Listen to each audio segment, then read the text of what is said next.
Welcome. We are live. City. I'm Haslinda Ahmed.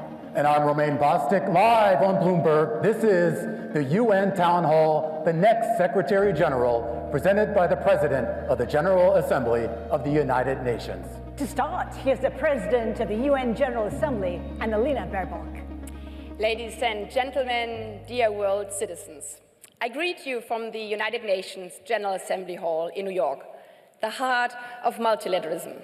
Today marks a critical step in the selection of the next Secretary General of the United Nations, probably one of the most challenging, but also most honorable job in the world. The person we choose will not only be the face of this house of humanity, but also its custodian. She or he will stand up for the United Nations Charter and all its three pillars: peace and security, sustainable development, and human rights. In a time of unprecedented challenges, yet also new opportunities.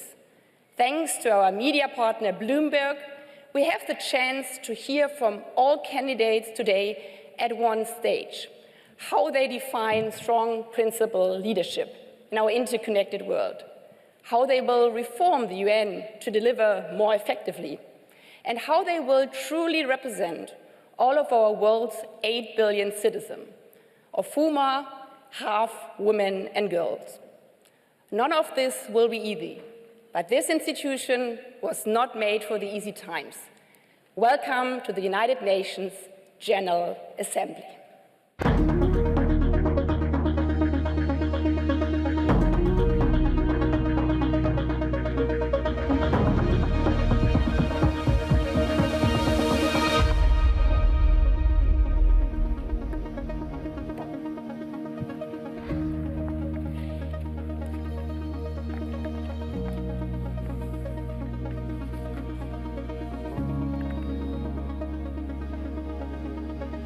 Good evening. Tonight, the President of the UN General Assembly, in partnership with Bloomberg, bring together the candidates seeking to be the next Secretary General of the United Nations. At the end of 2026, Antonio Guterres will end his second 5-year term as Secretary General, passing the baton to a successor. That person, which could be one of the people about to take this stage today, will inherit an institution tasked with finding ways to confront persistent warfare in Ukraine and the Middle East, to address widening economic gaps for developing nations, to reckon with the blistering and disruptive advance of artificial intelligence, and to navigate the intensifying and divisive competition for global influence amongst the world's major powers.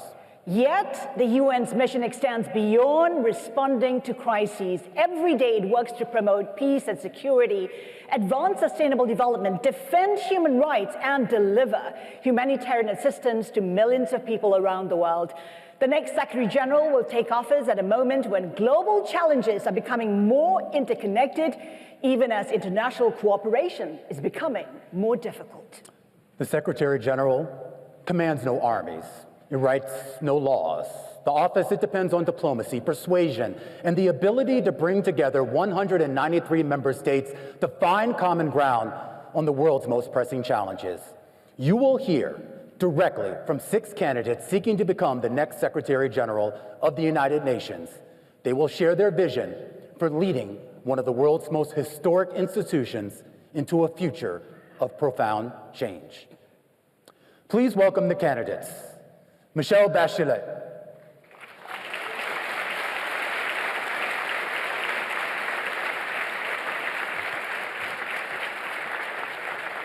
Maria Fernanda Espinosa. Rafael Mariano Grossi. Rebecca Greenspan, Carolyn Rodriguez-Burkett, Macky Sall. Welcome to all the candidates.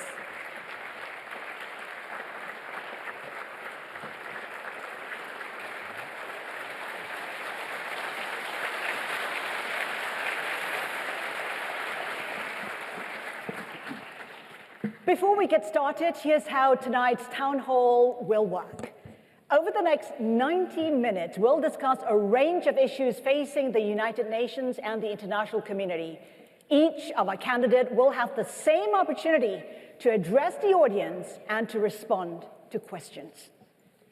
The town hall will include opening statements from each candidate, followed by questions from Bloomberg. We will also take queries from the audience, which includes delegates from member states, representatives from non-governmental organizations, as well as UN staff members. Now, to ensure fairness, speaking will be done in a way that is actually tracked for each candidate. All of the answers will be in English. However, for candidate Macky Sall, the answers will be in French, and you will hear a translator. The candidates can see a clock to let them know how much time they have for their answer.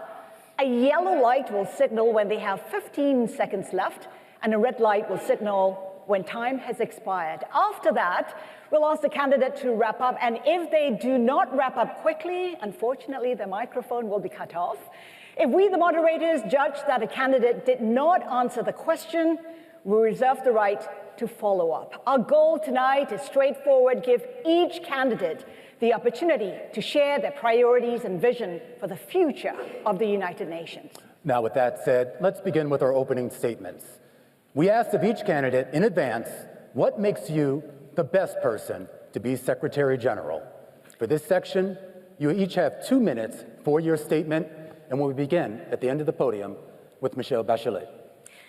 Thank you. I want to thank the PGA for organizing the debate, and I welcome all the other participants. I believe strongly that the UN is the most remarkable achievement of diplomacy in history. Its service to our peoples in all the 3 key pillars has been, I would say, crucial and completely irreplaceable. Of course, it has shortcomings, and the current crisis doesn't make it less relevant and less needed. And the key task for the next Secretary General will be to defend, preserve, and improve the organization, including through continued reforms in order to ensure that the UN deliver ever more and better. And I do that in very challenging times. We're living in times with armed conflict at a historic high, where civilians are killed or injured in tragic numbers, inequality is rising, the climate crisis ever more urgent, and human rights are disregarded. Amidst all, there's lack of trust in institutions. So in such challenging environment, what the world needs is a Secretary General with the best possible credentials. First, I think I have those. First, I'm a tested leader with extensive political experience. I was twice President of the Republic. In my country, President of the Republic is head of state, but also is head of government. I proved I can lead complex negotiations and make difficult choices while finding democratic, I would say, compromises and building trust and bridges among world leaders. Second, I have managerial skills. I was twice minister, health and defense, and twice principal of UN entities. In all cases, I demonstrated that I have the vision, the courage, and the ability to enact change. Not only specific reforms, but also continued reforms to continue improving the institutions. Third, I combine firm attachment to principles and a focus on solutions, values, and realism. I will be partial to the charter only. And lastly, I think it's time for women on the helm, and I duly care for the planet and humanity. Thank you very much. Thank you, Madam President. Now to Maria Fernanda Espinosa, Ecuador. Good afternoon. I think there are 3 reasons why I believe I am the right person to serve as the Secretary General of the United Nations. Number 1, because I have led this House. You elected me as President of the General Assembly, and in that role, I work with every member state. I listen to every voice. I build consensus even in the most difficult times. I spent Christmas and weekends sitting in negotiation rooms. I know how this institution works, the potential it has, and the challenges. Number 2, I am a reformer with a proven record. As Minister of Defense, one of the largest and more complex institutions with a staff and budget size very similar to the one of the United Nations, I reformed the armed forces. Reform was not a slogan. It led to true modernization of the institution. It strengthened its accountability, its effectiveness, its impact, and in order for the armed forces to address the new threats to peace and security in the country, from organized crime to cybersecurity. So what I did is I introduced a new business model for the armed forces. So I had the courage to transform. And number three, I bring a truly 360-degree understanding of the organization. Because of my own professional pathway, I was able to understand every corner of the very complex UN agenda, from the peace and security architecture to development and human rights. So I know very well what is the great potential of this organization, what are the obstacles, and I'm ready to face those. I think the United Nations needs a Secretary General who can unite member states, deliver reform credibly, and restore confidence in the institution. And of course, I am prepared to make that contribution to the organization. Thank you. Thank you, Minister Espinosa. Next, we go to Rafael Mariano Grossi, Argentina. Thank you very much. Good evening, everybody. The coming selection of the next Secretary General could arguably be one of the most consequential in the 8 years of history of this great institution. The fact that we are living in a world where conflicts abound, where we are registering the highest number of armed conflict in the past 40 years, inequalities, problems in every single pillar, as we know them for the work of the organization. And that converges with a moment where profound doubts and skepticism about the ability of the United Nations to address effectively any of these problems. We see, and it's hard to see, that the UN is absent from the resolution of the most serious conflicts that we are going through. And we also see that we are not performing at the level we should be in other areas. But multilateralism can deliver. And I say this because I live it, and I live it every day. I live it through the work of an organization dealing with one of the most dangerous, sensitive, and gravest of areas in international life: nuclear weapons, nuclear safety. And we, through the IAEA, have been able to act, and to act effectively in theaters of war, to talk to leaders who are fighting with each other, and be accepted as an interlocutor. This is what the UN must recover. This is what is at stake now. Thank you, Director General Grossi. Now to Rebecca Greenspan, Costa Rica. Madam President, Excellencies, dear candidates, I am running because what we do here in this hall matters for people struggling to be free from want, from illness, and from fear. Because we, nations large and small, can uphold the Charter as our anchor in a turbulent world. Because we see drones cross boundaries that troops never did. Because we see the price of bread rise due to conflict far away. And because people are losing trust in the capacity of this organization to deliver peace in a more dangerous, more complex world. I am running to give them real solutions and honest answers. Excellencies, it is for the Security Council and member states to decide who is the best person to lead this task. But here is what I bring. I bring integrity, impartiality, and transparency. I've led organizations in and out the UN. In each, I've built coalitions and consensus for action. I talk and listen to everyone. I close no doors, serve no interest but the charter. I lead through influence, not rhetoric. I bring proven leadership under pressure.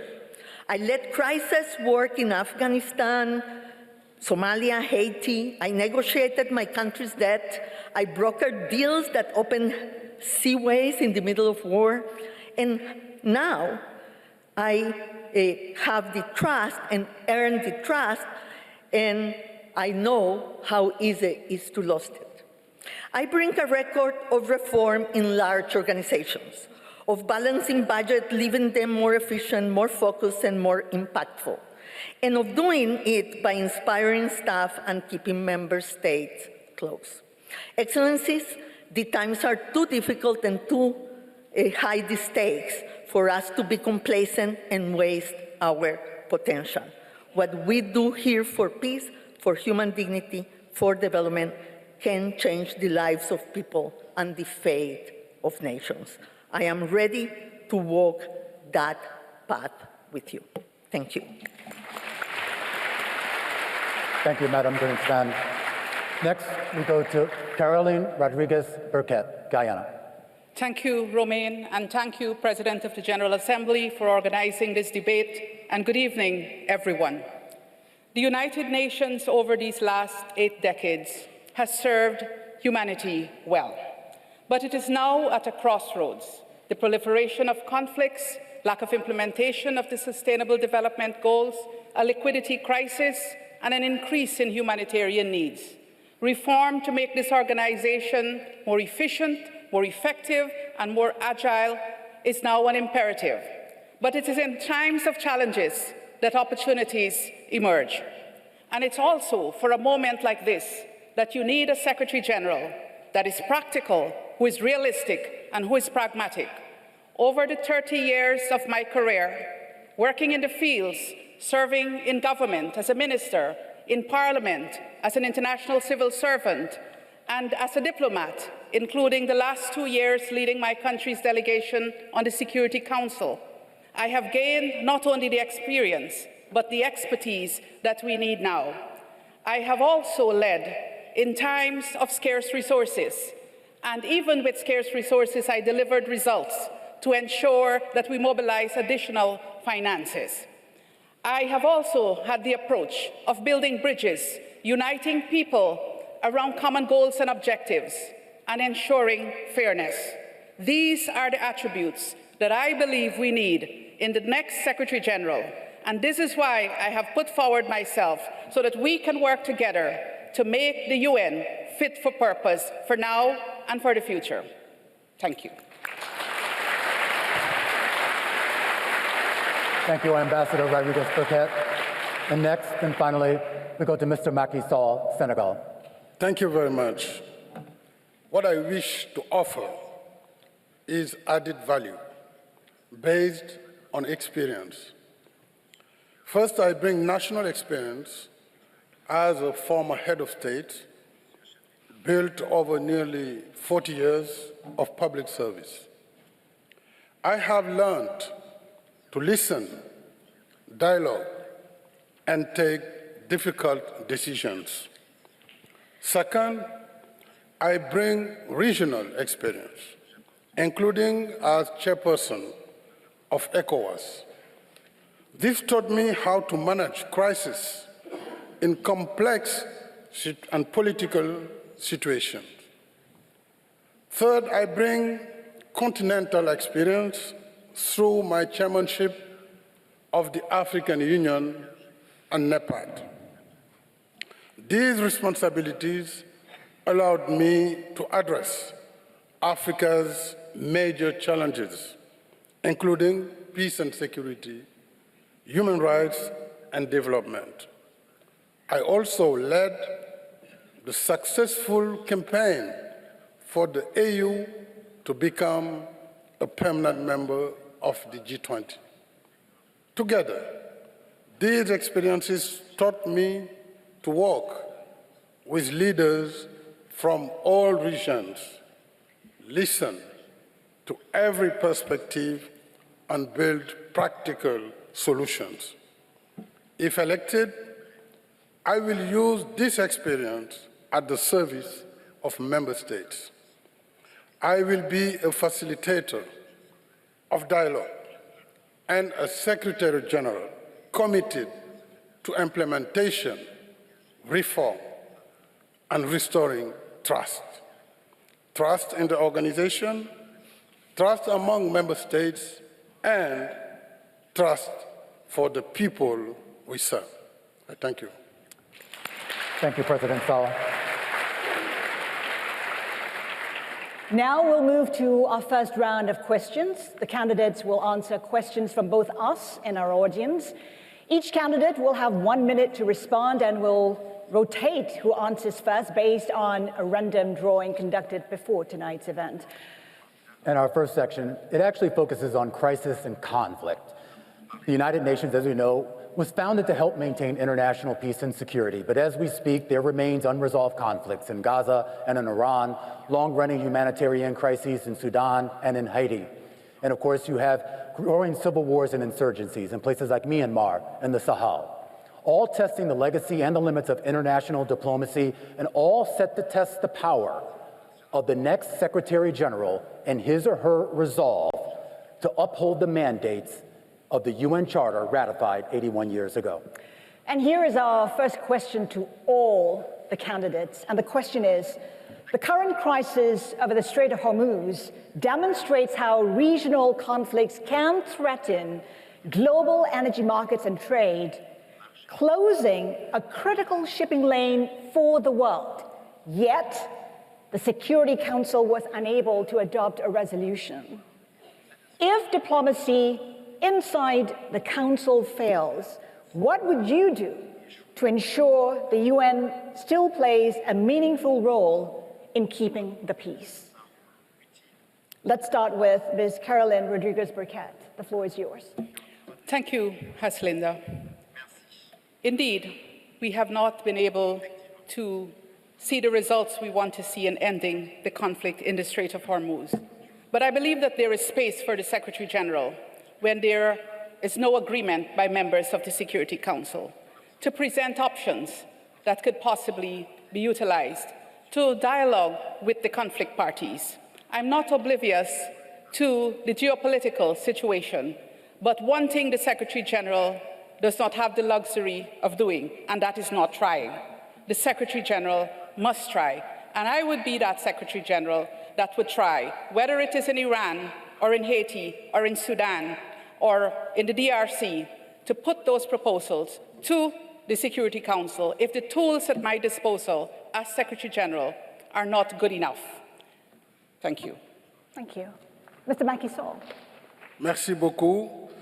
Vous l'avez rappelé. As you reminded us, there are many different crises, and the UN is not at the heart of negotiations on them. Sometimes the organization is on the sidelines. On the Strait of Hormuz and on many great crises, we need more than ever a Security Council that functions in line with the provisions of the UN Charter. Because in reality, global security, peace and stability is something that is incumbent on the Security Council, and the lack of trust between the members today, particularly between the permanent members, is that means that crises go on without solutions being found. As Secretary General, the added value I could bring is to speak to everyone, even at times of difficult tension, and create the necessary corridors of dialogue so that our goal to keep the world safe be one that is carried by this organization. So to be in dialogue with everyone, speak to everyone, build bridges of communication. Thank you. Rebecca Greenspan. Thank you. The blockade of the Security Council is when the job of the Secretary General starts, because precisely is to open the possibilities for agreement, the job of the Secretary General. I was in a very similar situation when we brokered the agreement in the Black Sea initiative. precisely for the grain and the cereals be able to be traded and for prices in the world markets to drop and for people around the world not to suffer the consequences of the regional conflict. And we can do the same in the Strait of Hormuz. We should have engaged very early on with all the actors to try to open up, at least for the benefit of the people that are suffering far away from the situation in the Strait of Hormuz that is affecting everybody. Michelle Bachelet.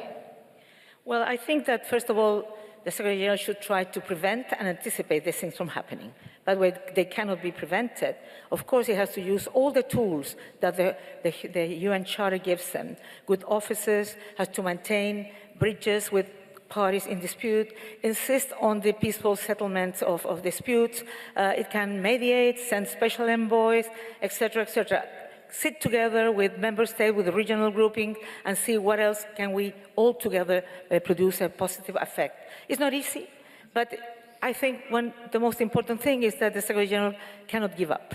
He has to insist and try and see different strategies and help member states to identify different strategies so peace can be brought to the people. At the same time, he has to ensure that the organization provides humanitarian assistance and support victims of those conflicts so we have no lives lost.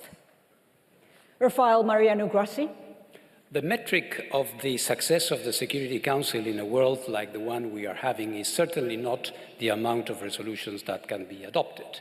We all assume that there is fragmentation, so the absence of an agreed resolution, one could say, is the most predictable outcome of these situations. Today, by coincidence, today, in this House, the Security Council was meeting, and they were discussing preventive diplomacy, conflict resolution, and of course, the issue of Chapter 6, Article 33, the Charter, all these things that are being mentioned. The issue, then, is not that we do not agree that the Secretary General has a role to play in those circumstances. The issue is to have the Secretary General that is really able to do that, to be impartial. Impartiality is one of the most difficult traits of the job of the Secretary General, which is not indifference, it is having the ability to put forward concrete solutions, to listen, not to condemn, to be there to solve a problem. Maria Fernanda Espinosa. Well, I think the conflict that you described shows us the current nature of conflicts. They are regional, they have spillover effects, and I think that the UN should mobilize the muscle of the UN to look at the spillover effects and support countries that are sometimes thousands of miles away because of the increase in energy prices, in food prices, the disruption of supply chains. So that is a role for the Secretary General. And the second role is, as my colleagues have stated clearly, persistence, being an honest broker, not just claim that you are impartial, but be perceived as an impartial, honest broker by the member states. There is always space for the Secretary General to operate as an honest broker. And of course, a Secretary General has to be persistent and physically present where she is needed. Ms. Espinosa, we thank you so much for that. Now, staying in the area of crisis and conflict, we have a separate question for each candidate. Again, the order is based on a random drawing. This is the first question, and it goes to Michelle Bachelet. Gaza has tested the limits of UN influence. The organization can document suffering and call for action, but it cannot compel the parties to change course. As Secretary General, what would you do when UN influence collapses like for Gaza and moral authority is not enough? Well, I believe moral authority is always needed. And you always need to speak out on the issues where violation of human rights have been, or where the violation of international law and humanitarian law is there. But of course, you have to insist on finding ways to put people together, to identify strategies that maybe are not perfect, but you can convince parties to go after that. So I think the Secretary General needs to be always open to possibilities, needs to be working with member states to identify in which way the Secretary General and the Secretariat can support the discussion that will be inside the member state. But also I feel you have not discussed that, but I think the General Assembly can also play an important role. Unity for Peace has been an important possibility when the Security Council has been deadlocked. So I think the Secretary General has to find all the possible options to try to make a difference. I just want to follow up, Ms. Bachelet. I mean, you build your career on moral authority. But when it comes to Gaza, obviously moral authority didn't work. It needed action. In your view, what's the mechanism, what tool could you use to change the outcome? Well, the thing is that there is the Article 99 that you can use and bring to the Security Council and to the General Assembly, an issue that you feel can go in the wrong direction. But it depends on the moment and the context, because if you're talking about something that is already there, the Article 99 won't be the best. But you have to use all the possibilities. You have to go into the field. You have to work with the people there. You have to have presence, and you have to find which are the possibility of getting allies that can help to produce a change. Thank you. Mr. Macky Sall, this question is for you. The UN Charter gives the Secretary General very little formal power, but enormous moral authority. What issue are you willing to champion, even if you knew that you lacked the support of the Security Council or the major powers? The Secretary General has prerogatives that are clearly defined by the Charter, and among those priorities is the role of being a facilitator and also to launch an early warning that can more often work on preventive diplomacy and quiet diplomacy, but that should also be able to, with all of the required authority, to speak to the belligerent parties, especially when it comes to permanent members of the Security Council. That is the hardest kind of work, but I think the impartiality of the Secretary General, his responsibility to lead the organization with the trust of member states, should lead him to be a constant builder of bridges between countries and to create trust which allows us to assume our historic role, because the leaders of our countries should not destroy the organization. Quite the contrary. The ambition is that the UN continues to play the role that it has always played, and it has been very important since the end of World War II. This generation of leaders should work hand in glove and with trust so that the world becomes better and peace is as shared as possible. Let me just follow up, Mr. Sall. You talk about building trust. You have 30 seconds to answer the question. How do you do that exactly? I was president of Senegal for 12 years. I led the African Union. I remember after the start of the war in Ukraine, I was brought to meet President Putin. Not everyone agreed with this because it was a time when there was a huge amount of tension. But exactly because I represented a continent of 1.5 billion people who were suffering the consequences on the blockade of the port of Odessa and the lack of facilitated trade on fertilizers for African countries. Despite this tension, we had to go to Sochi and also to Kiev. So there needs to be a permanent contact in place, whatever the tensions may be, and that's the impartial role that the Secretary General must play to rebuild trust between members. Caroline Rodriguez-Burkett, the Security Council is increasingly paralyzed by vetoes. As Secretary General, how would you make it effective when its most powerful body cannot act? I believe that, as I said before, there is always space for the Secretary General. I've served on the Security Council, and I have seen in times when the Security Council could not act, when certain members or groups of members had different views on issues, when the Secretary General this current Secretary General was able to act. I would want to follow in that same path, because you bring neutrality as Secretary General.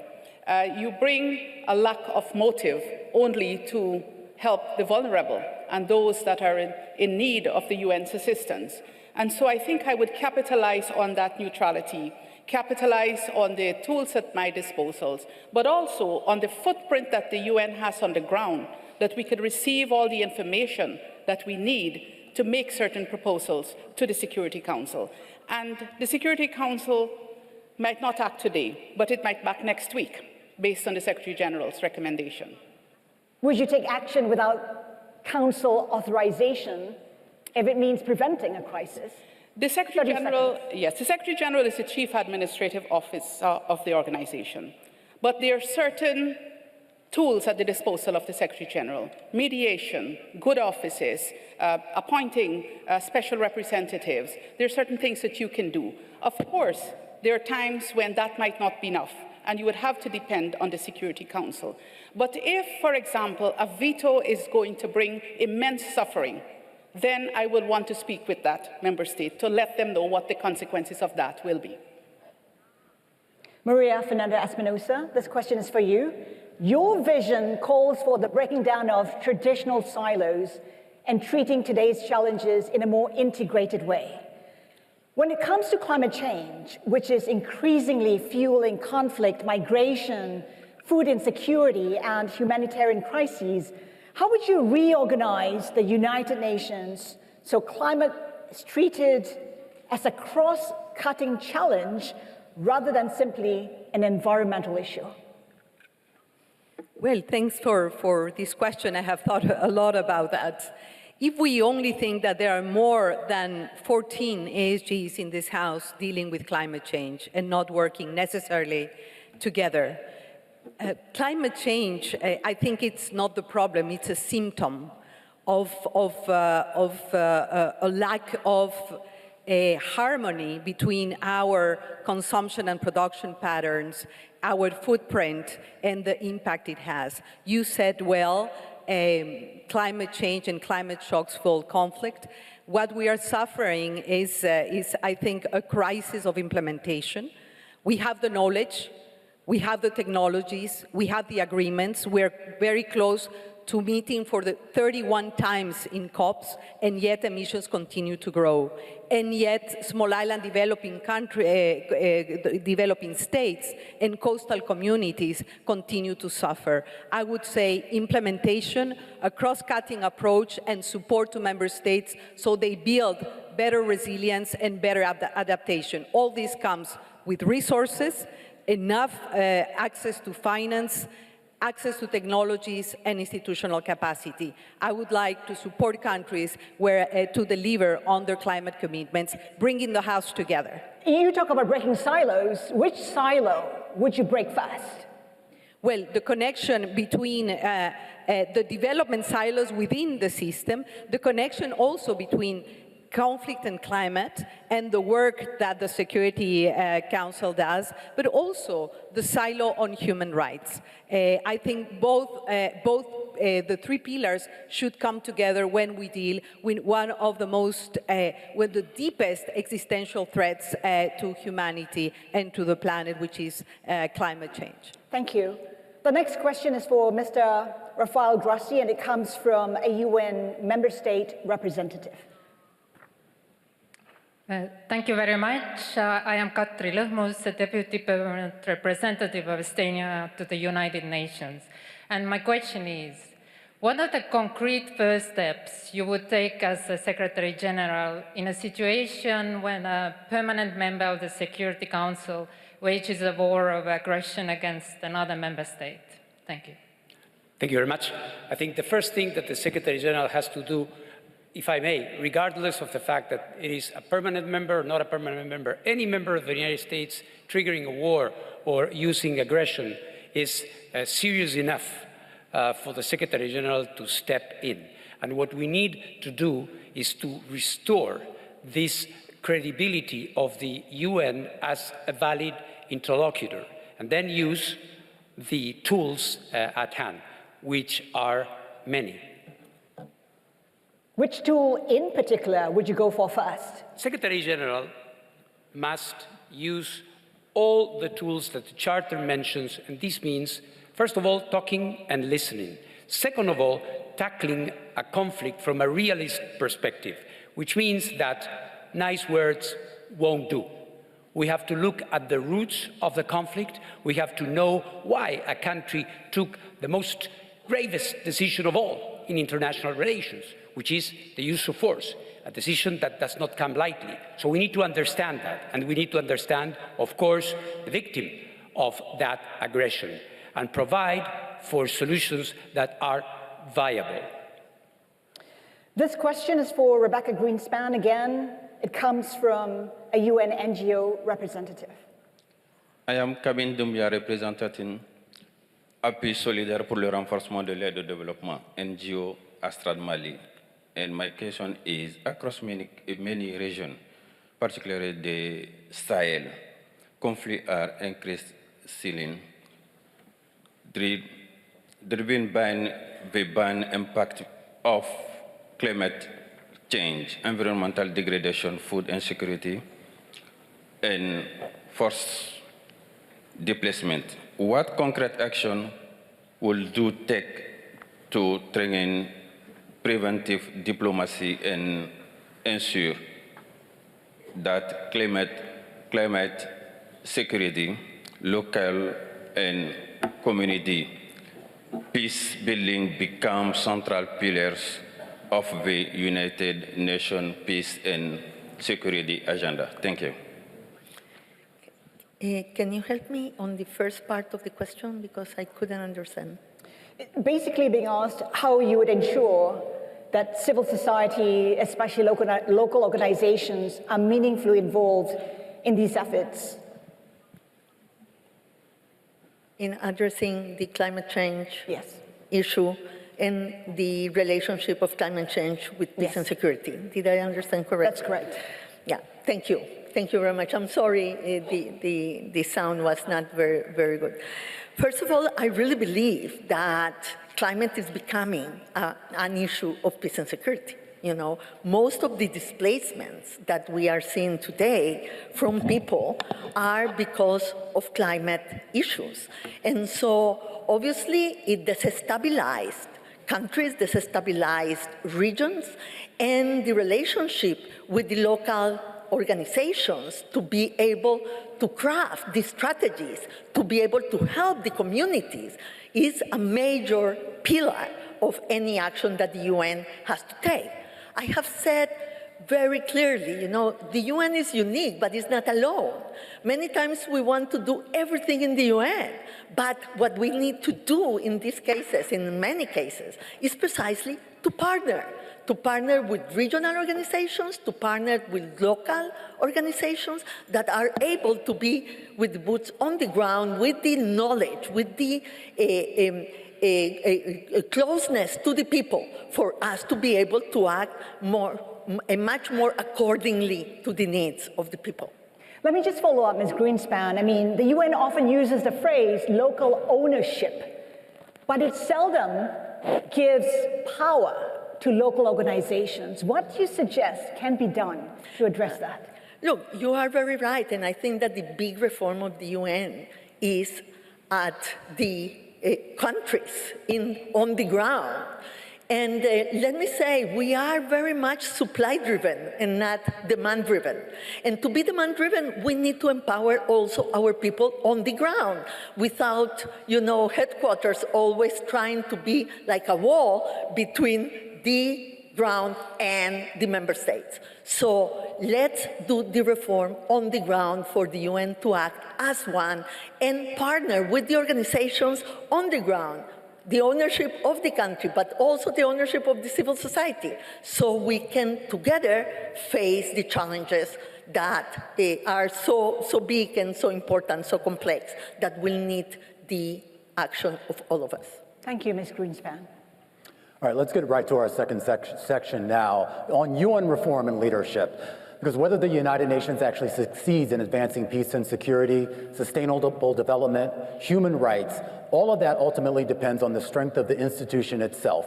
And this, of course, coming at a time when confidence in international institutions is under strain.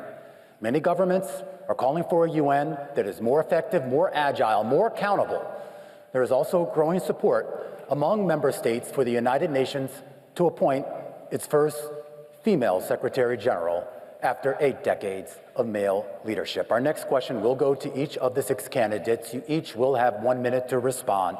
And we start there. If elected Secretary General, the question is, at the end of your first term, what would you want governments and people around the world to say that the UN does better then than today? And I start with you, Madam Espinosa. Well, after 5 years, I see the organization with great hopes because I believe in human agency and in political will. So what I envisage is a UN that is trusted because it has delivered for people, more agile because it has transformed itself, and more united because it has renewed its sense of purpose. And the purpose of the UN is very simple, is to prevent conflict and to protect people. And I'm really ready to lead this transformation that the UN so badly needs. And I agree with those that believe that we need an organization that is more modern, leaner, more effective, and much more accountable. The same question goes to you, Director General Grossi. After 5 years, 5 years will be time enough to see whether the UN is back on track.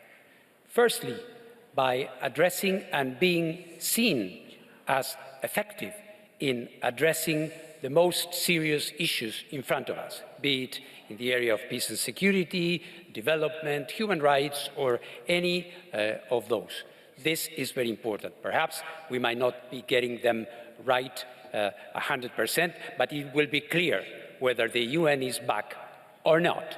And the second is that by that time, we will have shown that we had the ability to reform, that we had the ability to have a leaner but more focused and more effective UN. 5 years will show that. Thank you. The same question to you, President Bachelet. Well, I also believe that people will trust. I hope that after 5 years, people will trust the UN. And they will trust because they will see a UN that's closer to their issues, that is responding better to their needs and their demands, who is also, I believe that the reform will produce a leaner UN, but muscle one, because we need a UN that is leaner, but not weak. We need a UN that is able to produce what people need to produce, they have to have. I believe in a UN that could be closer to the states, and they feel that the Secretary General and the UN represents truly the 193 member states, and that everybody can have a voice that will be heard. The UN is this unique space when everybody, weak, powerful, and powerless countries can dialogue and can find solutions. And if we are able to produce that in the UN, I think people will trust the UN, and that will mean that the UN will continue doing this relevant and essential role. Rebecca Greenspan. Yes, 5 years from now, I would like nobody to ask me again, where is the UN? That will be my indicator. I would like to see a UN that is back at the table in the scenarios of conflict. I would like to see a UN that has rebuilt trust, but has used that trust to deliver results on the ground. A more united, more effective, more agile UN. But also a Secretary General that has opened the spaces and the partnerships, the engagement with the Security Council and with the membership of the General Assembly, and that is able to bring them to the table, to bring them to talk and dialogue. What are the different ways in which we can tackle the problems? A Secretary General that has open doors and that is used by every member of this hall to solve the problems that the people face. Ambassador Rodriguez-Burgett. A few things. First, that the reforms that the UN is engaged in now would have been completed and would have started to deliver, especially on the ground, because that's where the impact is most felt. And that also we have a post-2030 agenda that is realistic and that is workable, mindful that this next Secretary General will be there in 2030. So we need to start working on that post-2030 agenda, and we should have that by the next 5 years. Also, that the UN must be more present, especially in the peace and security arena, that we would have moved from where we are today to a UN that is delivering better in peace and security, both on the prevention side and ending of conflict side. And also that we would have seen that a woman as Secretary General can deliver working with member states. Mr. Saul. Merci beaucoup. Au terme de mon mandat, si j'ai la confiance By the end of my mandate, if states entrust me with it, I would like to leave a UN that believes in itself, that is effective, a UN that will have successfully managed its digital transformation and make the most out of the benefits of AI, but above all, a reformed United Nations at the level of the Secretariat and member states, because in reality, without member states, regardless of the SG's will, the reforms will be timid. And when it comes to member states, we have to ask ourselves about our working methods. Today, we have about 40,000 mandates that have been activated in different places in the organization, more than 27,000 annual meetings. So impact needs to be proven, and this working methods reform will allow us to reach effectiveness and also increased harmony between the different parts of the organization. And to end on this, I would like to make an analogy with an organ, a very important, large musical instrument that uses tubes. Each tube produces a different kind of sound. You can have a very crystal clear note, but you need an organist, somebody that knows how to play the instrument in harmony. Our organizations and its different parts need an organist to achieve harmony. And if the UN were an instrument, I believe that I am capable of playing music beautifully on behalf of member states. Mr. Grossi, there is definitely a difference between influence and authority. The Secretary General often has influence through the power of persuasion. Can you give this audience an example of where you have used your influence over authority to get what is necessary? Well, I think it's clear that so far, and I say so far, because there is an ongoing war there, but we have been able, the IAEA, to establish the only independent multilateral presence in a theater of war to prevent a nuclear accident with radiological consequences at the Zaporizhzhia nuclear power plant, where our inspectors are now deployed, established. As you can imagine, as we all can imagine, it was not easy to get to that possibility. And we have negotiated 6 by now, ceasefires between the Russian Federation and Ukraine to be able to do indispensable repairs that would prevent a major accident. That is only possible through credibility. That is only possible when you come to the table, the real table, and not the imaginary table, with viable solutions. That is one example. Madam Bachelet, I am curious, just a little bit earlier, Mr. Grossi did talk about the idea of impartiality and independence. When we talk about the Secretary General and the dependence on member states to fund this organization, you, as Secretary General, if you were so selected, would have a duty to speak independently. If a major donor were to threaten to withhold funding unless you soften your criticism of them, what would you do? I will speak. I will speak out loud what I think is my moral authority and my duty. And I have to tell you, when I was UN Women Executive Director, there was this donor who came and said, if you do that, I will take all your funds. And I did it because that was what needed to be done. It took all the funds off, and we tried to work fund other funds. So for me, neutrality, impartiality, independence is in my DNA. I've always done that all over my life. And I have proven that that is so important because that's the only possibility that the 193 member states feel that this Secretary General really represents them all, the powerful and the less powerful.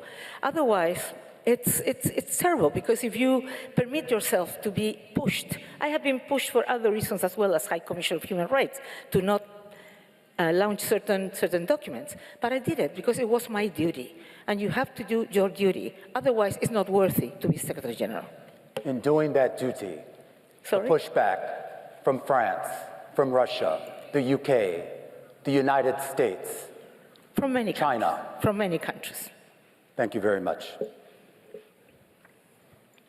Ms. Greenspan, the next Secretary General is likely to face sustained financial pressures as it undergoes this reform. If you had to make a difficult choice financially, what would you protect at the United Nations at all costs? I don't agree with you. First of all, because if we start by saying first what is everything that we are going to cut or stop to do, we will be in the worst situation. I have negotiated a lot in financial scenarios. Believe me, that's not the first thing you do. First of all, we have to build on the resolution that just passed here on the liquidity crisis of the UN and convince, because I think that the financial crisis is linked to the political crisis of the organization. So we have to protect the center, we have to protect the charter, we have to protect the 3 pillars, but we have to be more agile. We have to be able to deliver better results, have more impact, and use our resources wisely to convince that we are able to use the taxpayers' resources in the best way possible. But don't start by giving up. That will be a bad strategy. But even when many of those resources are being withheld, the amount of arrears right now to the UN, particularly by the United States, is unprecedented. Absolutely. I understand that. And believe me, I know the numbers. Yes?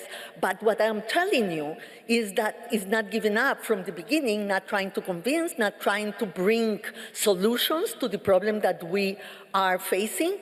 And I think that part of it is try to have a stable financial path for the UN. When you don't know what you are counting on, you cannot be strategic and you cannot do your job. So I think that next year is a good year to have a package that will bring back a stable financial perspective for the UN. President Sall, you have used the word trust several times here tonight. How would you actually preserve your independence in the face of the P5 without losing trust of either the Security Council or the people that you are going to represent? I've already proven in my previous responsibilities how independent I am. My independence is reflected in my diplomacy, saying that there is no exclusivity, and there's no exclusion either. Dialogue, for me, is something that needs to be held with everybody. And today, the liquidity crisis, in reality, is hiding a crisis of trust, and the pretext is reform. So I would open book. I would open the accounts of the organization. I would make available to all member states the proposals for reforms, for solutions, both budgetary reforms and human resources ones in a transparent way. So once everything is clear with all member states, it is then up to each and every member state to play their part and to fulfill their duty, which is making their contributions to the organization. But the first step is rebuilding trust, and that's going to be the most crucial element in the work of the next Secretary General. Thank you. We now want to go back out to the audience for 2 questions, and the first one will be for Maria Fernanda Espinosa, coming from a UN member state representative. Thank you. I am Ambassador Kalilu Ibrahim Tutangi Deputy Permanent Representative of the Republic of Sierra Leone to the United Nations. As Secretary General, what specific UN Security Council reform would you champion? How would you engage in building the consensus to make it happen? Thank you. Well, thank you, Excellency, for the question. I think that the Security Council needs to improve its working methods and needs to be more effective. There were a few months ago, there was a special session looking at implementation of the resolutions of the Security Council, and there were many options discussed there, which I fully support.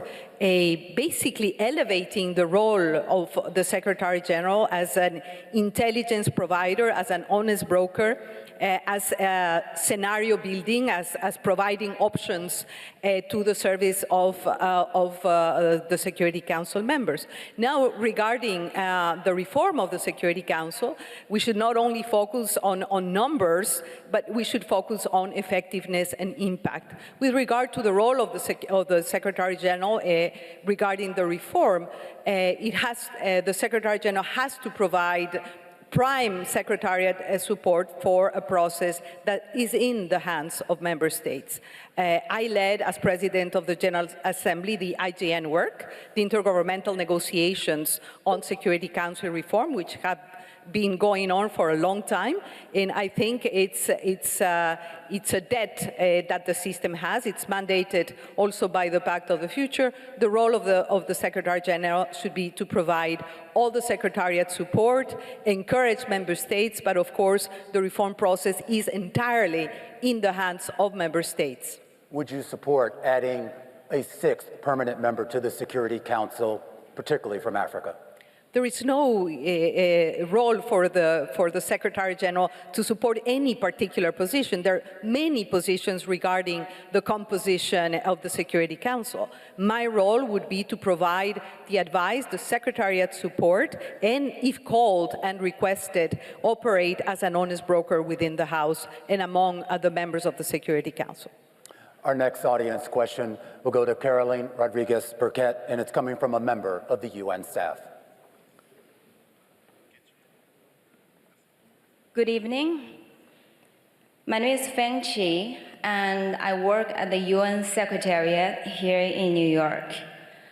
My question for you is, should you select it as the next Secretary General, how would you approach UN reform to strengthen staff morale, to improve managerial efficiency, and to ensure accountability across all levels of the organization?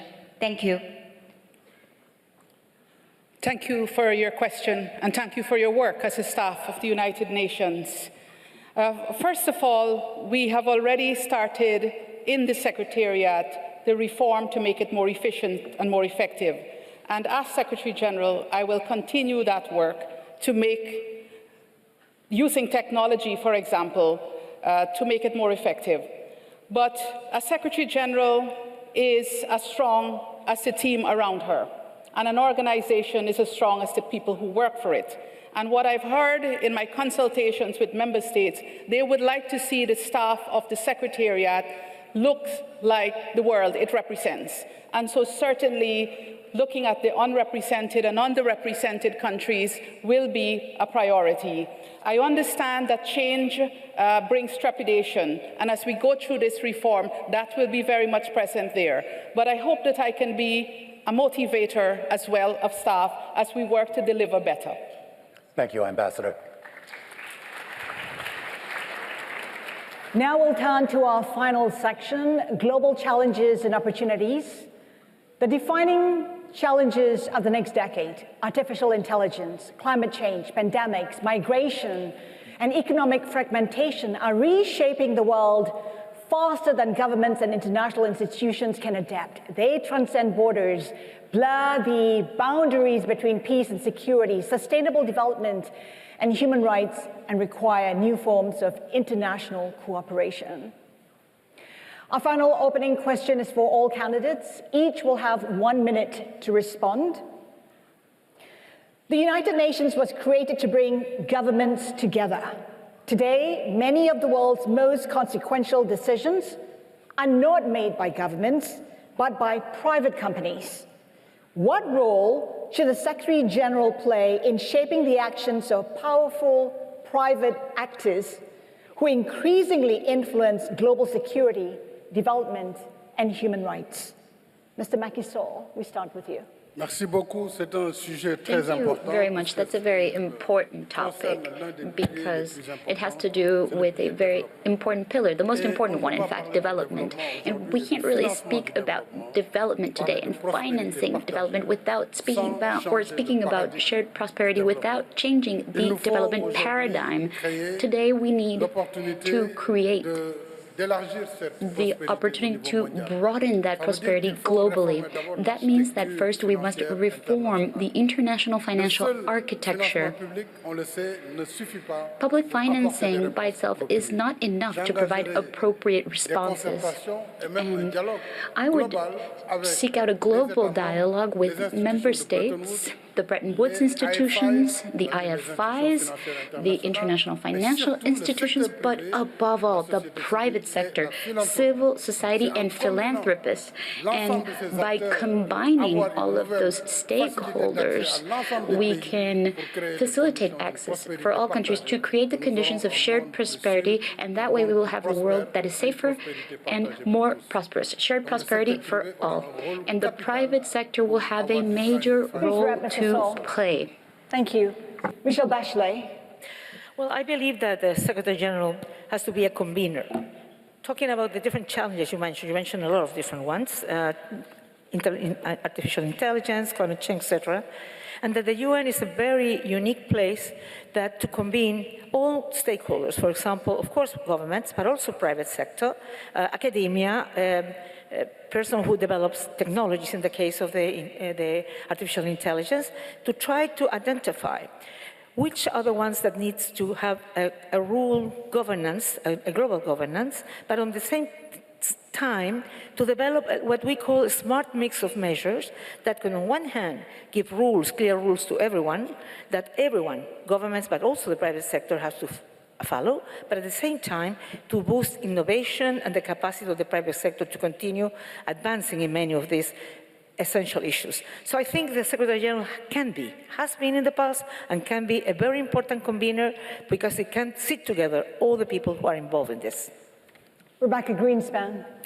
Yes, thank you. I think that this is a very good question to refer to what many call now polylateralism. That is multi-stakeholderism.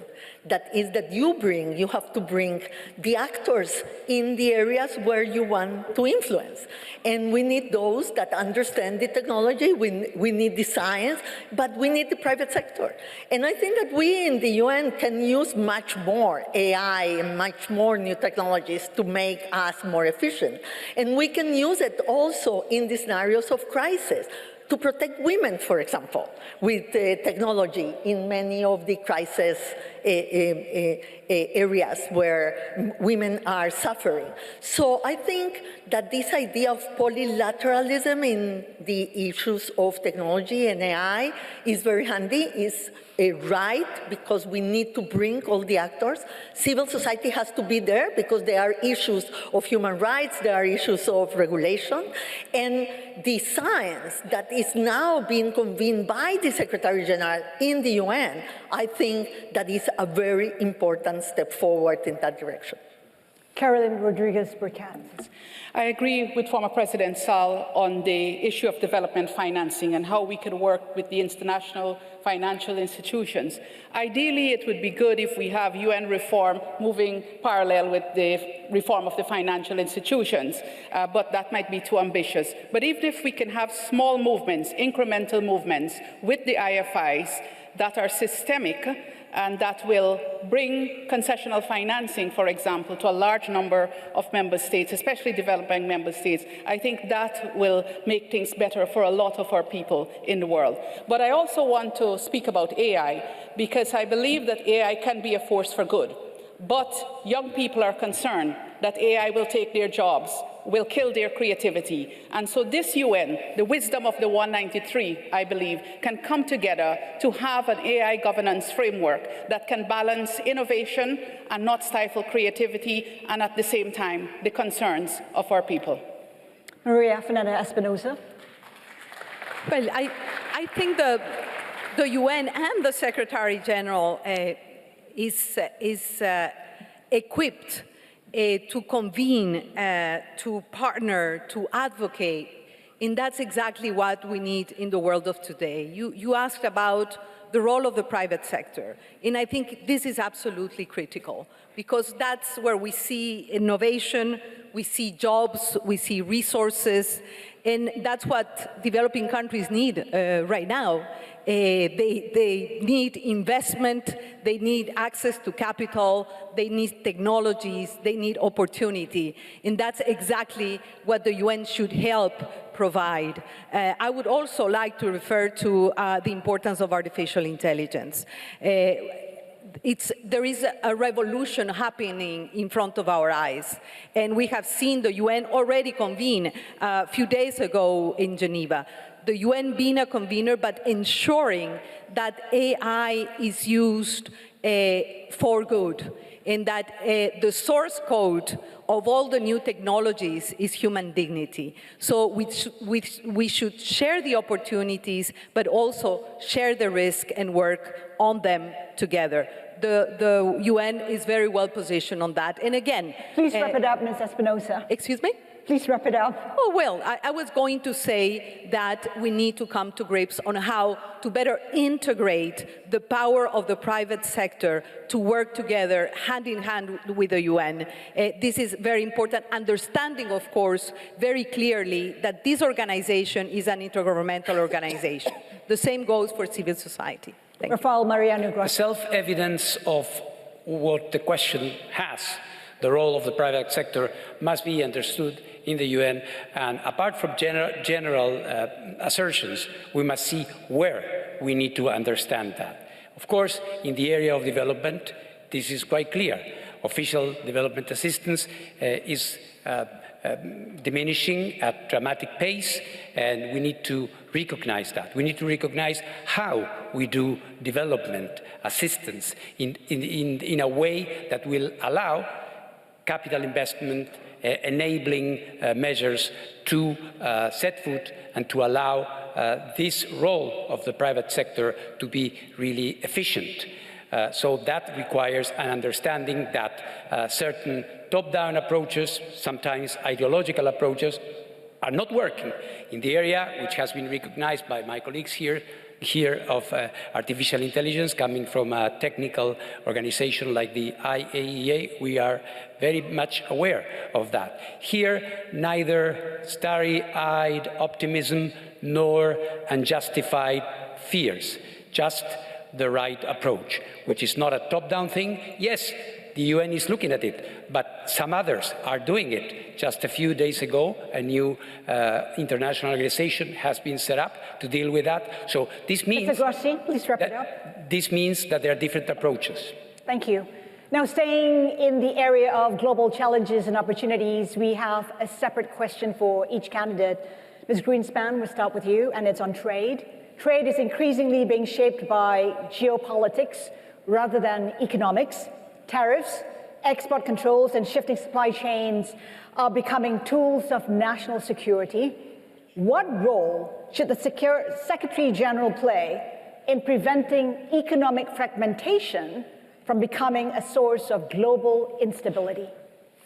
Thank you very much. Let me start to say from the beginning that in a multipolar world, if we don't have multilateralism, we will walk towards fragmentation. Multipolarity with multilateralism is what will give us the promise of inclusion and prosperity for all. So let's not see this as two different things. They are the same thing. Geoeconomics had a lot of space at the beginning of the century, yes? But now it's true. Geoeconomics and geopolitics are two sides of the same coin. You know that I come from a trade organization. I believe in trade. I believe in trade for small and medium-sized countries to be able to benefit from the global economy. And I think that multilateralism has to be put forward precisely to avoid fragmentation. Fragmentation will happen if multilateralism doesn't step up. Just to follow up very quickly, powerful states weaponize trade. What mechanisms can be put in place to shift that behavior? Well, but let me tell you, if you look at the numbers of trade last year, trade was much more resilient than all of us predicted. And why? Because we have regional trade. Regionalism is back. Integration, different agreements between groups of countries are setting the rules of the game for them, even if at the global level, trade is being weaponized. So those are resilient instruments that countries have used to make trade still an instrument for growth and prosperity. Thank you. Mr. Grossi, this question is for you. Artificial intelligence is changing warfare as rapidly as it's changing commerce. Should the United Nations lead efforts to establish global rules for autonomous weapons, and what should those rules entail? There are certain guardrails that can be applied, but we have to be extremely careful. Some people say that we need an IAEA for AI, because here you have an international organization that deals with a very sensitive technology and has been doing it right. Unfortunately, the algorithmic space, the way in which frontline models are developed in a very diffuse way through different jurisdictions, makes it extremely difficult to go for a top-down, over-normative approach on AI. What we will need to have, and do it together with those who are driving this in different parts of the world, we are going to need a collaborative platform to define together what are the certain behavioral rules that we may agree on in order not to stifle innovation that we all need and to avoid that we lose the more important factor, human in the loop. Would you back a verification system? A verification system of the type that you have for nuclear weapons, for example, would be an illusion. So you need something different. It would be good for me to say, yeah, do what we do at the IAEA. IAEA is based on material balance of tangible things. This is a different dimension, requires a different approach. Ms. Rodriguez-Paquet, the question is for you. What is the most important lesson from COVID-19 that the world has yet to act upon? And if another pandemic arises during your first year in office, what would be your first priorities be? Let's not call that into existence at all, because that would be devastating for the world community, especially now when we face severe financial constraints in many of our countries. Many of our countries have not recovered from COVID-19. And if you look at the report on the Sustainable Development Goals, you would see that COVID played a very big part in regressing that development for many states and stifling it in other states. I think we need to be prepared. We must always be prepared. God forbid there will be another pandemic, and we must be prepared for that. And I believe that the mechanisms that we have in place, the World Health Organization, for example, and member states being present there and who went through the pandemic, all of us went through it, I think we are now better prepared for that. But if we don't have the necessary financing and the necessary vaccines and so on, we would see what would, the same thing would happen as happened before, where it was survival of the fittest. So what would you do? I mean, if wealthy nations were to hoard vaccines, what would you do? The Secretary General would have to use her voice. But apart from that, you will need to have the cooperation of all member states for us to address this. And this General Assembly discusses the pandemic ever so often, but I believe in the wisdom of our combined 193 member states as well. And we have seen what the pandemic has caused before, and I don't think that we want that to happen again. Ms. Espinosa, this question is for you. At a time of fiscal pressure and competing priorities, how would you convince wealthier nations that financing climate adaptation is an investment in global stability rather than simply foreign aid? Well, I don't think that we need to convince countries to do that. I think that the evidence, the data is out there, the science is out there. If you invest in resilience building and adaptation, you will have less migration, you will have more economic prosperity, you will have people living with dignity, protecting their livelihoods. So it is the best investment, and there is tons of evidence that that's the case. And I think we need more investment in adaptation for sure, more investment in resilience building. If you look at the outlook between investing in mitigation, in lowering emissions, and in adaptation, the balance is like that. So we need to balance investment in climate mitigation, adaptation, resilience building. The mechanisms are out there. There is a lack of implementation and political will. The Secretary General is well placed to make it happen and to make implementation and climate action a reality, especially because countries are for vulnerable countries in particular. Mr. Sol, this question is for you, and it comes from a UN member state representative. Good evening.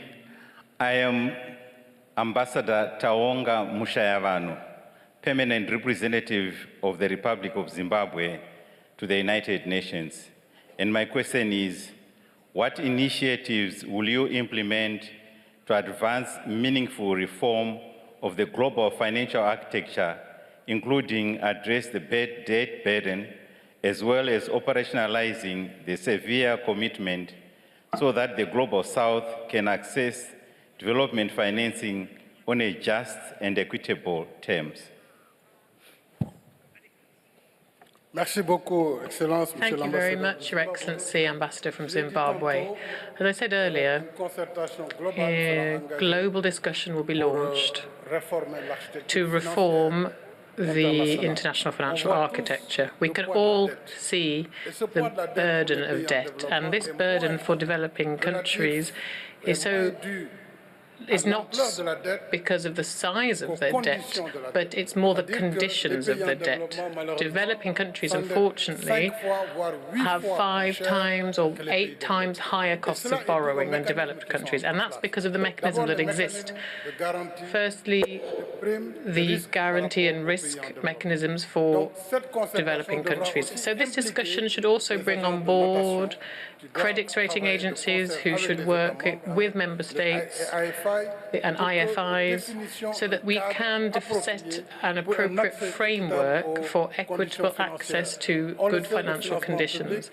We know that public financing is no longer enough in terms of expectations. Also, it has fallen drastically recently, so we also need to bring private financing on board and mitigate the risks, because we then ensure that countries, via private investment, via partnerships, we need to be there to support their ability to trade, and that's in the interest of all member states. And now to Michelle Bachelet, a question from a civil society organization representative. Good afternoon. My name is Rosario Diaz Garavito, representing the Millennials Movement, and my question is, in a context where human rights are increasingly challenged, how will the human rights pillar be prioritized in your mandate? How will the United Nations ensure that funding for human rights remain as part of the humanitarian response, including through the Office of the High Commissioner of Human Rights? Well, as Secretary General, I must acknowledge and act upon legitimate concerns regarding the efficiency and effectiveness of the UN.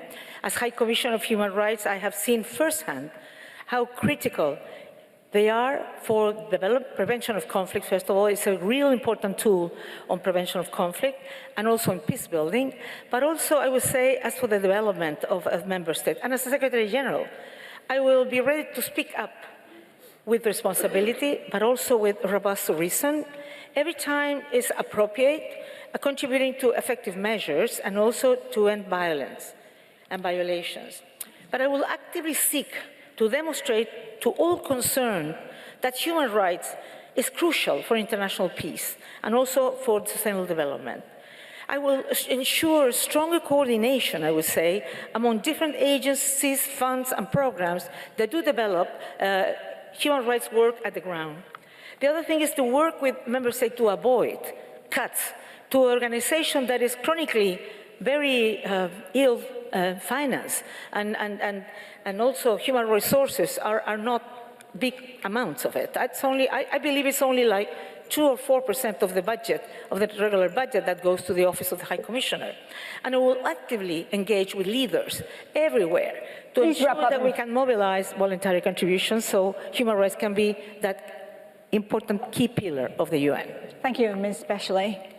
Let's move to our final question now, and it does focus on the first words of the UN Charter. We, the peoples. You will each have 1 minute to explain what you see is the greatest threat facing the world's peoples.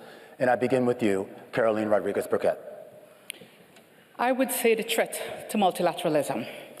Multilateralism is the guarantee for our global security and protection, and we have to protect this at all costs. I know that the world out there is looking to see how multilateralism is benefiting the people on the ground. How is it ending conflicts or preventing conflicts? How it is delivering on development? But I also believe that we have an important responsibility, and as Secretary General I would work on this, is to communicate to our populations about the importance of the United Nations and multilateralism. The generation of World War II is not with us anymore. And history has a way of repeating itself if we don't learn from it and if we don't communicate about this. But I think communicating the work of the UN is better when it's also underpinned by action. And action to make changes on the ground, to see development on the ground. And that is what I would do as Secretary General, communicating why the UN exists, why multilateralism is important, but also what actions are being taken by the United Nations to address the global challenges we face today. The same question to you, Mr. Sall. Merci beaucoup. Si nous voulons Thank you very much. représenter dignement les peuples, If we want to truly represent the peoples and respond to the promise of the Charter, we must go back to the basics in the organization: peace and security, development, human rights. And using those levers effectively allows us to provide appropriate responses for youth in the world. I would recall today that we have around 4 billion people, and we need to give them education. We need to give them jobs. We have to defend women and their rights, young girls in their education, in their conditions. So working together with all member states around these priorities after 5 years should allow us to see that the UN is back in the center of the world, in the framework of a renewed multilateralism that works for all member states. A grave threat is that the current fragmentation we have been talking about, and upon which I think we all coincide, puts us in a point beyond convergence, beyond believing that in spite of all these differences, there are still common denominators. That generation 80 years ago had differences, but it understood that to avoid the scourge and the misery that had affected them twice in one generation, they had to do something different. We are in a difficult position now, and it is not impossible that we will reach the point that cancelling out each other will be the rule. And for that, there is still one UN. Let's not forget that. Ms. Greenspan. I think that the main challenge for we the people is the belief that might is right, is the weakening of international law and humanitarian law, is the erosion of the belief what founded this organization, that was the great powers thought that they needed restraint. That's why they built an international organization, an organization where they will exert restraint, not only power. And we need to bring back that idea to the UN. We need to bring back that idea to the great powers and for the coalitions for multilateralism. A multilateralism coalition, the most stable coalition in the small and medium-sized countries, because we need the law, we need the framework, we need the charter, and we need to bring back to it, to the main initial idea, all the other powers also to be able to stabilize the capacity of the UN to be able to bring peace, development, and human rights. Madam Bachelet. Well, I think that there are many threats, because it's different the threat that can have a country today in the Gulf, that families and young people in Africa where they have no jobs, or where there are extremist groups that are trying to recruit them. But I believe that the kind of challenges that the world is facing today are global challenges. So nobody's going to solve them themselves. So when there is polarization, fragmentation, intends to weaken the international community, that is really a problem. So that's why, as all of them, as I already said, we need a strong multilateralism. We need a UN that's agile, efficient, effective, transparent, accountable, and that takes in seriously all the different challenges that young people have, that women have, because peace is essential, but there will be no peace and security if there's no development. There will be no peace and security if there are no human rights. We need to work strongly on all of them to be able that people feel that this UN is really responding to what they need. The greatest threat facing the world's people, to you, Maria Fernanda Espinosa. Well, allow me to start with a quote. Elie Wiesel, a Nobel Peace Prize, said that the opposite of love is not hate, it is indifference.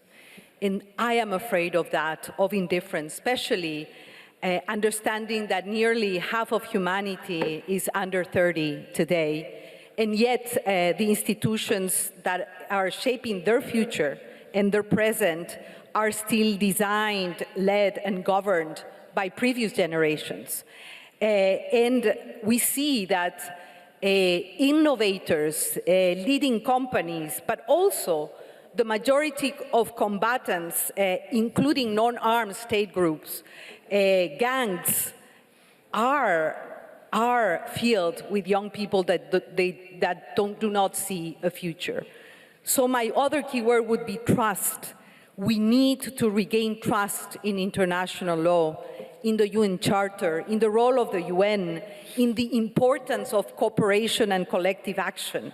And for that, I think that as Secretary Generals, potential, all of us, and hopefully me, our responsibility is to make the UN relevant again, to deliver, to touch the hearts and souls of people on the ground, to serve people on the ground. And not to confuse activity with impact, and to build an organization that is more accountable to the people it serves. That is my commitment. Thank you, Minister. Well, tonight you've heard from the 6 candidates seeking to become the next Secretary General of the United Nations. You've had their ideas and conflict and diplomacy, responding to emerging technologies and addressing the global challenges that increasingly transcend national borders. Now I'd like to give each of you an opportunity to make a closing statement. In your closing remarks, tell us what your priorities would be in your first 100 days as Secretary General. We'll go in the reverse order of the opening statements, beginning with Macky Sall. You have 2 minutes. Thank you very much. My immediate action will be to build a strong team based on competence, diversity, and balanced geographical representation. I will work on 3 main priorities.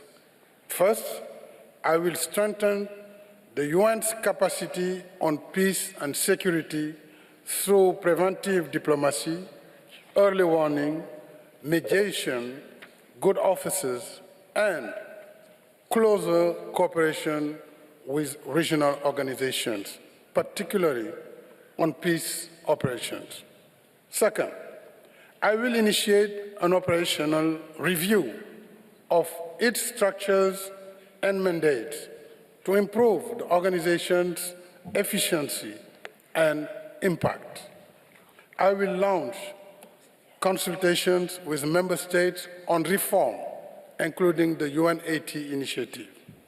I will also work with member states to address the UN's liquidity crisis while improving accountability and transparency.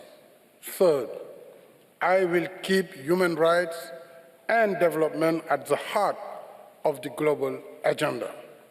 I will begin consultations on the post-2030 agenda with member states, the Bretton Woods institutions, IFIs, the private sector, civil society, and philanthropy.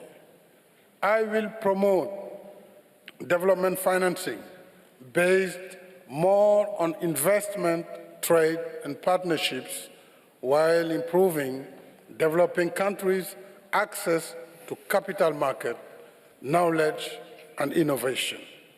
In my first 100 days, I want to restore trust and put the UN on a path to become more agile, more effective, and ready to listen, act, and bring people together. Thank you. Carolyn Rodriguez-Burkett. The first order of business, obviously, will be deploying my senior team. And of course, it will be geographically balanced. Firstly, of course, competence, but geographical balance and gender balance. And then I'll focus on 5 things. First, it's reform, advancing the reform of the Secretariat, which will be under my authority. But another aspect of that reform is providing the member states with the neutral information that they need to make the structural reforms, because that reform is in the hands of member states. Secondly, it will be on conflict resolution and prevention. And there I would look how the tools at the disposal of the Secretary General, be it mediation or the good offices, can be used or can be better used, and start deploying those. Thirdly, the humanitarian situation. We have a really terrible humanitarian situation, and some work has already been done in trying to improve that. But I would want to advance that, looking at what are the impediments, political, logistical, and how we can deliver better. And thirdly, addressing the unrepresented and underrepresented countries. I will have to commence that, because that came up from a lot of member states in the interactive dialogue. And so I would want to start work on that.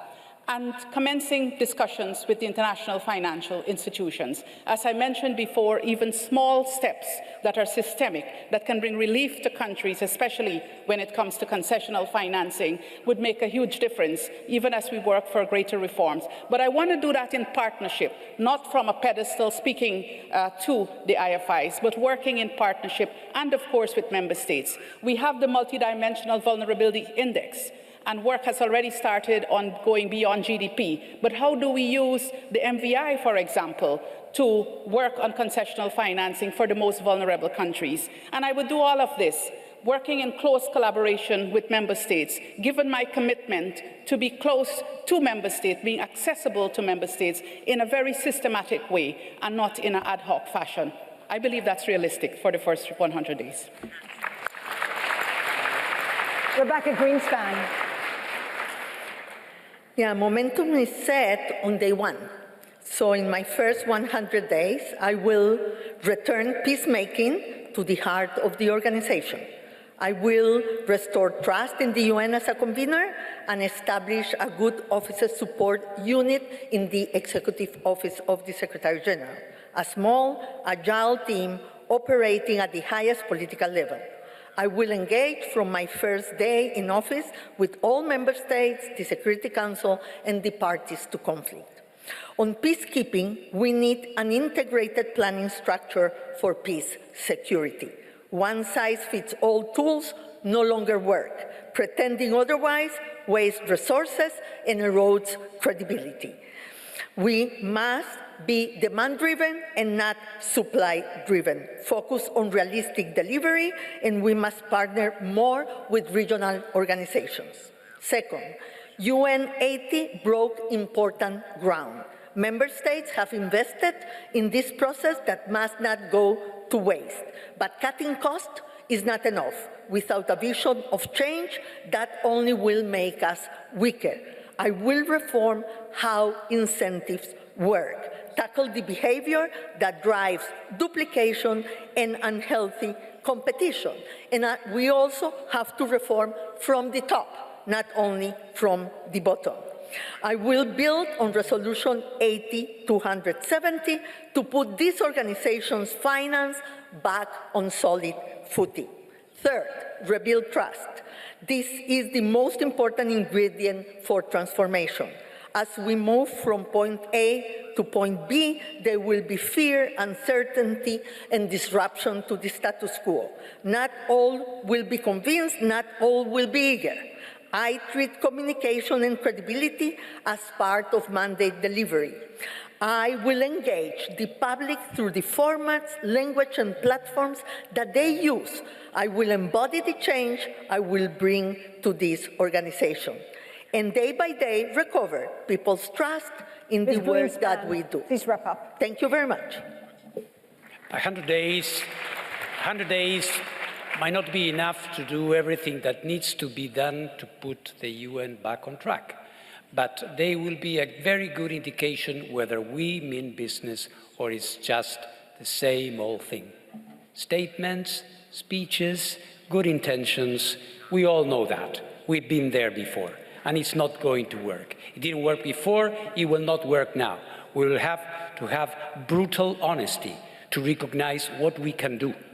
And that will start with a different dialogue, a new deal, if I may use the expression, between the Secretary General and Member States. A new deal between the Secretary General and the Secretariat and the staff, to talk to them, to listen to them, not to sugarcoat problems, but to take care of them. It will need that we look at developmental areas with the wisdom that the new times and the new economic circumstances that we have dwelled upon during this conversation require. But that needs to walk the walk and not simply to talk the talk. When it comes to reform, of course, important. Everybody's a reformer now. Let's see what happens on January 1st. We will have to see and to separate what is within the mandate of the Secretary General, and there, yes, resolution, not wasting time. And for what is in the hands of the membership, to have this honest dialogue, to determine what is the level of our ambition. What do we really want to do with the UN? It is perfectly possible. We shouldn't lose hope. A UN that works, although it sounds incredible, is possible. Maria Fernanda Espinosa. Well, just to recall, 100 days is a little more than 3 months, no? And it's hard to be original here, but I have to say that I will work in my first 100 days to recover, to set the foundations better, to recover credibility and trust within the UN system, with member states, and with the people we serve. And basically, let me just speak about 3 issues. Number one, it was already mentioned, but it's obvious. Establish a high-quality cabinet and a reformed executive office based on 3 issues: competence, competence, competence, competence, plus one, which is integrity. And I really, as Secretary General, need to ensure that my decisions are well-informed and timely, and that I'm able to advise and inform member states. Number 2, focus on reform implementation and financial stability. Let me reveal something here. Today, 72 member states have not yet paid their dues to the organization. This is, of course, not only a financial issue. I think it is a message that we need to regain trust of member states so they see value for money, so they see that this organization is to become more accountable, more transparent, and more impact-driven. Of course, accelerate implementation and follow through the UN80 package and the decisions that have been made by member states. I think UN80, as I have said, is a very good start, but more is needed to transit from budget cuts and mergers of agencies and programs to a new business model for the UN based on impact, performance, and accountability. And number three, I will be present and visible where the crises and conflicts are. I will make prevention not a slogan, but an operating principle, a discipline, and I will establish very early a prevention and early action hub to inform member states on time, and I will have the UN machinery ready and active to prevent conflicts. I will be there myself, carrying the UN flag. And Please of course, Ms. Espinosa. if I have to talk about crisis, let me close with that. This institution is on crisis. So I will be present here too to restore trust and communication with the staff members of this organization. We need to restore this capacity of dialogue. And basically what I would do is recover the mandate of this institution in full. Make the UN relevant, prevent conflict, and protect people. Thank you. Michelle Bachelet. Well, throughout my tenure, my overarching priority will be to be present and active wherever, whenever, and however I can be of service to the purposes and principles of the Charter of the UN. But I always thought when I was a president that it's good to get objectives for the first period because you focus on that and you can accomplish. So in my first 100 days, I will prioritize and accomplish, appoint key senior management officials on the basis of course, prove competence and integrity, but also we need gender and geographical balance. Personally, and very early on, I want to engage with member states on key management challenges. This means making substantial progress on how to best deepen and accelerate reforms that combine greater efficiencies and effectiveness. The goal will always be to make the UN leaner, but muscled. We don't want to make the UN weak. And in this area, it's not only to work and engage with members, but also with the staff, because I know that the staff want the same, want a very strong UN. Second, I want to secure, I will try at least to secure the financial stability of the organization through payment of assessed and voluntary contribution, which is indispensable for all else. I will review all institutional and financial tools available to the Secretary General under Chapter 6 in order to boost effective action on peacemaking and peace building.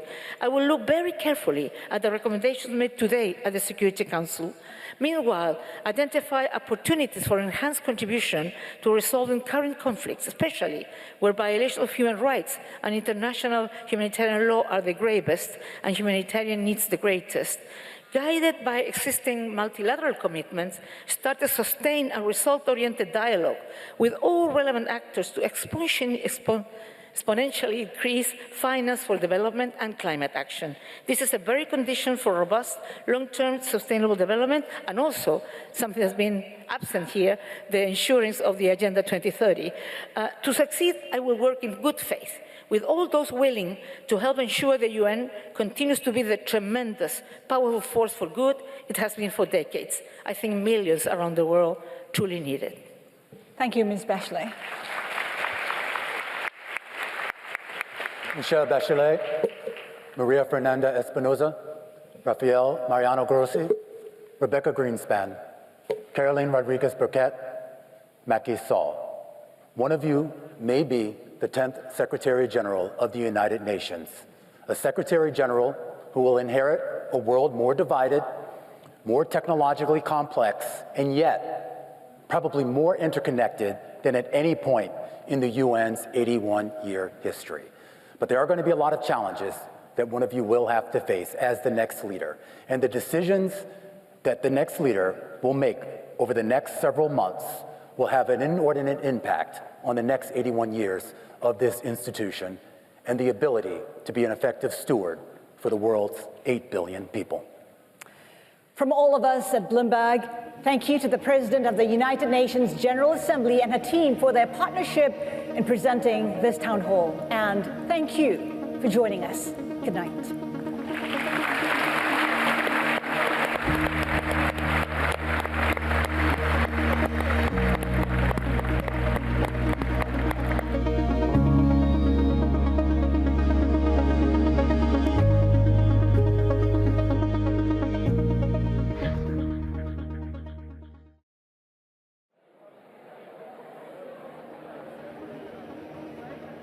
Welcome back. We are live from the United Nations in New York City. I'm Haslinda Amin. And I'm Romaine Bostic. We just heard from 6 candidates vying to be the next Secretary General of the United Nations. We spent upwards of an hour and a half here peppering them with questions, and we got a lot of varied answers. Oh, you're right. But you know, Romaine, it is worth noting, one of them could be the next Secretary General, but we know that President Trump, according to some reports, he has other suggestions. I mean, he's talking about possibly the FIFA president becoming the man. But of course, the candidate will have to be approved by the 15 Security Council members. And those Security Council members obviously have a veto power, of course, the permanent 5 members of that Security Council. But it gets to the heart of the issue as to exactly not only what those members want from their new Secretary General, but what do the people out there actually want? And we actually took a poll for the folks here in the audience to address some of those questions. And what are the most important topics for the future Secretary General? That was the question posed to our audience. And of course, solving conflicts came in tops at 58%. Then we have protecting human rights coming in at 46%.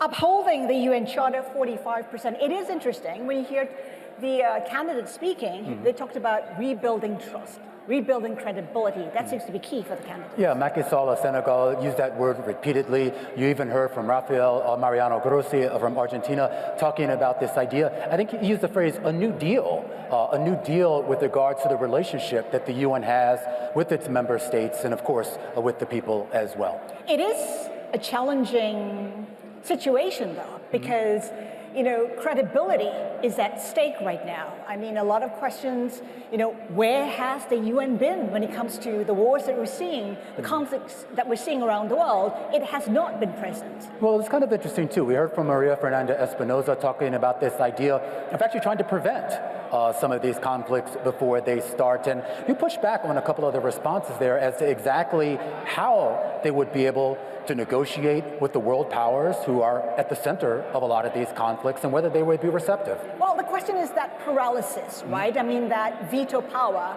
that the permanent 5 have.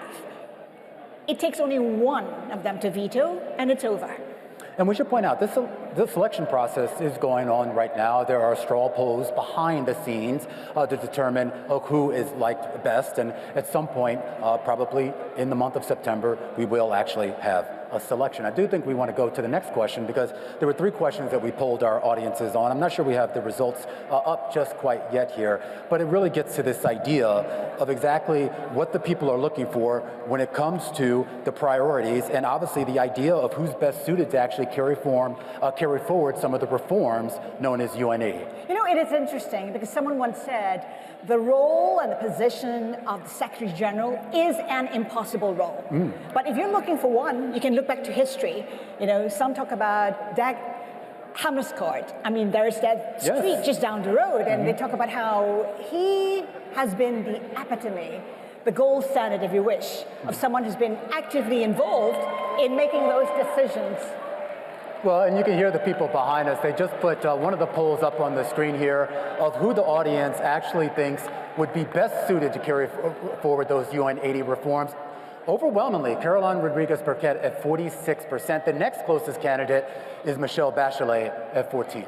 And of course, we have Rebecca Greenspan at 13% too. You know, it is worth noting as well, in the 80-year history of the UN, there has never been a woman leading the organization. There has never been a woman Secretary General. So perhaps this could be an indication we could see the first. Absolutely, and this is something that several of the candidates talked about in their prepared remarks, the idea that when we get forward, where we're going to have true representation. The final question, who convinced you the most in this town hall? And according to the audience polls, Once again, Carolina Rodriguez-Burkett of Guyana, 49%. Overwhelming. And then comes Maria Fernanda Espinosa. That's a tie with Macky Sall, by the way. Absolutely. It was a wonderful evening, and I hope that our viewers and our audiences got a lot out of it. That will do it for us at the United Nations. This is Bloomberg.